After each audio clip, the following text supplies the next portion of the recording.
In today's video, I'm going to show you how to do the vertigo effect on your drone footage.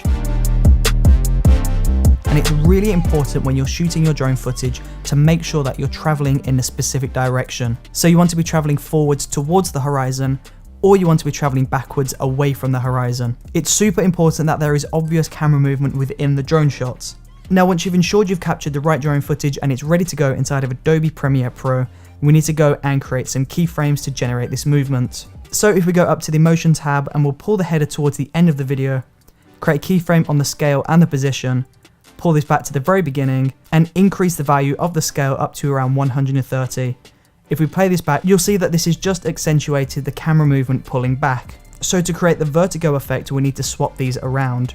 So we'll pull the first set of keyframes towards the end, we'll pull the last set of keyframes to the very beginning, and if we play this back, there you go.